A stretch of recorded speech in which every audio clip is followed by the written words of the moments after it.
E aí, gente, tudo bem? Mais um vídeo do canal.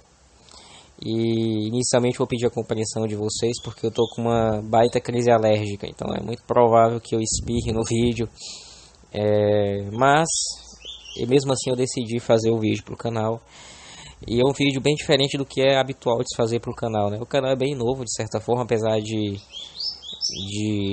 eu ter criado acho que há uns 2 anos, mas ele estava inativo durante muito tempo, né? Praticamente só com vídeo. Os outros dois foram lançados agora mais recente, mas o canal ele em nível de atividade ele é um canal que está praticamente muito jovem, né? Eu não tenho mantido uma periodicidade ainda no canal. E esse vídeo aqui eu vou deixar como uma possibilidade de um quadro para o canal, se vocês gostarem, é claro. E o que a gente vai falar hoje? Política. Sim, é um assunto que muita gente evita falar, ou quando fala, fala de forma muito fervorosa, né? E o que a gente tem percebido no nosso país atualmente é como a política tem sido trazido pelas redes sociais, pelos canais, os chamados influenciadores digitais, e como a política tem sido falada. Agora tem que ter dois adendos que eu acho que deve se colocar. E são duas observações de duas coisas que eu considero que são errôneas que a gente tem pensado atualmente. Esse vídeo vai se falar basicamente do que nós estamos vivendo na política atual, que é o chamado Fla-Flu, que é a briga extrema entre direita e esquerda. E duas coisas nessa temática devem ser tratadas e que eu acho que a gente equivocadamente fala muito e que eu acho que não condiz muito com a realidade. Primeiro, esse conflito binário, direita e esquerda, não é uma novidade agora, né? Se a gente parar para pensar, desde que começou os movimentos de esquerda e no seu ápice no período da União Soviética, com a Guerra Fria, já existia esse conflito entre direita e esquerda. Então não é uma novidade. Mas é algo que está sendo vivido talvez de forma mais forte na nossa atualidade. Principalmente porque nós temos figuras políticas que têm meio que encarnado avatares de movimento direita e esquerda. Claro que o que vale lembrar, e que eu acho que isso é uma coisa, se for levar para o plano real do nosso dia a dia, não existe de fato nenhum partido que siga 100% preceitos de esquerda e nenhum partido que leve 100% preceitos de direita. Pelo menos eu não percebo isso. Se vocês perceberem e quiserem dar alguns exemplos nos comentários, fiquem até à vontade, mas a minha percepção eu não percebo isso como algo que esteja acontecendo. E dentro dessa política binária, nós temos, como falei, figuras que têm se manifestado como espantalhos ou representações de avatar dessas orientações ou correntes políticas. E valendo lembrar que a própria direita e a esquerda se divide em várias ramificações. Não existe só uma única esquerda e nem só uma única direita, né? Nós vamos ter dentro da direita, nós vamos ter pensamentos como o keynesianismo, nós vamos ter os liberais, né? Na esquerda a gente vai ter pessoas com pensamento de esquerda centro, pessoas que são esquerda radical, enfim, vai ter várias ramificações dentro da política. Mas duas figuras são expoentes, eu acho que vale falar delas, principalmente porque eu acho que o caminhar que estamos levando para a política necessita falar sobre isso. Eu não vou aqui atacar nenhum candidato X, Y ou Z. Não, minha proposta não é isso. Mas é conversar sobre um fenômeno político que tem acontecido atualmente. Geralmente, nós temos políticos que têm se destacado como figuras que vão salvar o país dos problemas de todas as complicações, dificuldades e ameaças que o país tem vivido. E tanto de esquerda como de direita, né? Nós temos essas figuras messiânicas que as pessoas devotam em cima delas. E o que eu percebo nisso é a chamada figura do pai adoecido. O que é o pai adoecido? O pai é aquele e a mãe são aqueles que cuidam do filho quando criança, criam, o informam, os instruem, os facilitam minimamente para poder se desenvolverem como adultos, para posteriormente seguirem suas vidas e tomarem as rédeas de seu próprio destino, se tornarem responsáveis pelas suas ações. Claro que a gente sabe que isso não é tão simples, a gente nunca é totalmente livre, né? E não somos totalmente desraigados do mundo e nem das nossas relações, mas minimamente tem que existir para poder se tornarmos adultos responsáveis. A figura do pai e da mãe adoecidos são aqueles que não permitem esse processo de independência. Eles se tornam aquelas figuras que, em troca da obediência cega e do respeito cego, eles cuidam desses filhos com todas as questões que, inclusive, que diz respeito daqueles filhos responsabilizarem e agirem em cima. Então eles fazem um pacto meio que inconsciente.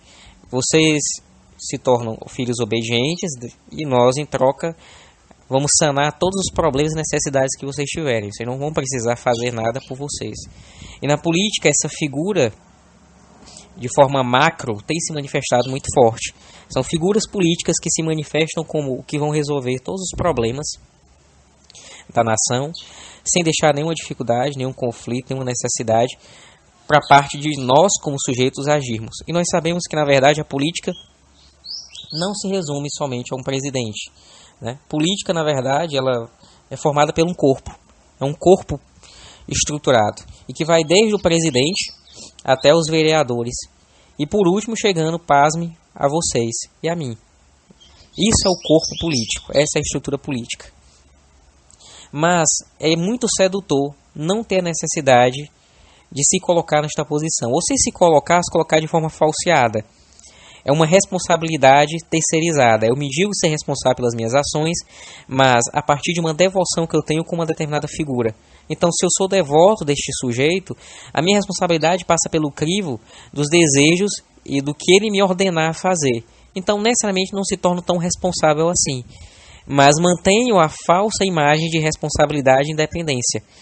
Isso tem se manifestado de forma muito forte na política atual. E não é só no Brasil, isso é um fenômeno mundial. E por isso que eu acho que é pura ilusão, e a gente vê muito isso acontecer, por exemplo, vídeos e vídeos e vídeos de pessoas de orientações políticas X ou Y atacando políticos de orientações opostas. E dão uma série de motivos porque esse político não é bom, porque ele não presta, porque que não se deve votar nele, e muitas inclusive extremamente racionais.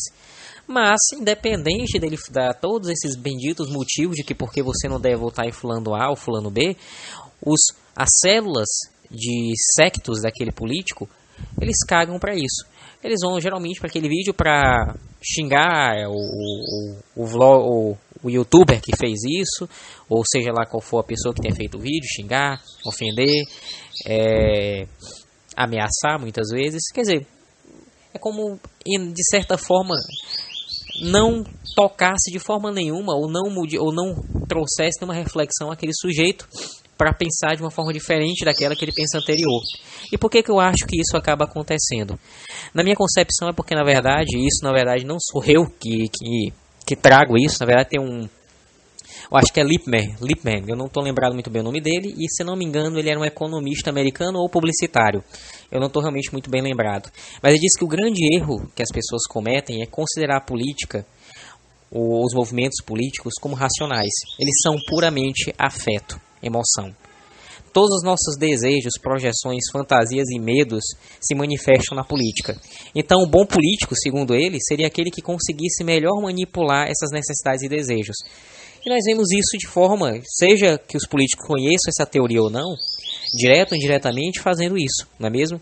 Os políticos eles se alinham a pensamentos ou estruturas de núcleos e células de grupos específicos, sejam grupos majoritários ou minoritários, e fazem um discurso similar, que traga uma perspectiva de acolhimento. É natural, claro, que nós queiramos que os políticos tenham se alinhem minimamente ao que nós acreditamos, porque já que eles vão ser representantes e vão ser aqueles que vão ou fazer as leis ou legislar elas, executá-las, então que eles tenham um pensamento mínimo parecido com aquilo que nós acreditamos. Mas isso é só a ponta do iceberg. Para além dessa perspectiva consciente que nós temos do que nós gostaríamos que esses políticos representassem, tem os aspectos de nossas projeções emocionais, que são muito fortes. E muitas vezes se tornam muito mais autônomos do que a nossa razão. E sem se perceber. É por isso que nós vemos às vezes, quando temos, principalmente hoje em dia na internet, né, a internet ela é muito irônica porque ela é a que mais permite o fluxo de informação e a troca de informação, mas é a que hoje em dia mais tem causado o isolamento. Nós temos formado bolhas de informação específica com pensamentos similares aos nossos e rechaçando, isolando qualquer perspectiva contrária. Então, na verdade, cria, e isso é muito perigoso, uma falsa ilusão de politização, quando na verdade o que acontece é exatamente o oposto disso. Nós não nos politizamos, nós nos criamos uma ignorância coletiva dentro de grupos. E valendo ressaltar novamente que esse vídeo não estou fazendo vinculando a nenhum grupo específico, eu estou falando de um fenômeno que existe na política. É claro que eu vou usar a frase de um antigo professor meu que diz: aquele que se diz imparcial é o mais parcial de todos, né? Então talvez esteja sendo extremamente parcial sem me perceber. Mas é o que não é minha intenção, estou tentando não ser tão parcial. Mas enfim, eu deixo como este vídeo como reflexão. E sei que provavelmente não... Até porque o canal é muito pequeno, acho que não vai alcançar muita gente. Até talvez quem veja o vídeo não compreenda talvez tão bem. Talvez eu ouvindo isso de outra pessoa também não compreendesse, né? E talvez eu esteja equivocado. Como eu disse, o nosso problema é que nós acreditamos muito numa perspectiva puramente racional de nossas ideias, de nossas concepções filosóficas, ideológicas. E muitas vezes nós descartamos uma força muito violenta, que é uma força emocional, afetiva, que rege também nossa perspectiva de pensamento, nossa forma de interpretar o mundo. E isso tem se tornado muito perigoso nos dias atuais, porque nós não temos reconhecido isso. E quando não reconhecemos isso, isso tende a crescer e se tornar muito mais forte. Tem um filme que eu acho fantástico, chamado, acho que é Babadook, não estou lembrado muito bem, minha memória é horrível, gente, que é um filme de terror independente, que tem uma frase que o monstro coloca, que eu acho muito certa, que diz o seguinte: quanto mais você me negar, mais forte eu vou ficar. Eu acho que isso é válido para tudo na vida. Inclusive, quando nós negamos esse aspecto afetivo, mais forte ele se torna e mais poderoso. Não estou dizendo que nós devamos rechaçá-lo ou evitá-lo, mas eu acho que reconhecê-lo integra ele e torna talvez minimamente mais consciente. E nos permite ter uma perspectiva talvez mais dialógica com o outro, menos intolerante. E isso é para ambos os lados, até porque a gente vê, seja direita ou esquerda, sempre colocando, renegando tudo que não presta para o lado opositor. E se fosse desse jeito, nós não teríamos corrupção em ambos partidos, direita, esquerda, centro, centro-esquerda, centro-direita. Porque talvez não tenha uma coisa que una mais o ser humano do que a corrupção. Eu acho que o amor é em segundo plano. Nada une mais o ser humano do que a corrupção. As pessoas abdicam suas ideologias, suas religiões, suas perspectivas políticas, filosóficas, valores morais, não importa. Aquele que é meu inimigo se torna meu amigo rapidamente, se torna um aliado em comum quando é para ser corrupto. Então deixa esse vídeo, espero que gostem, curtam, compartilhem e até o próximo vídeo. E se gostarem desse tipo de conteúdo, podemos continuar fazendo um quadro com vídeos similares a esse posteriormente, tá bom? Falou!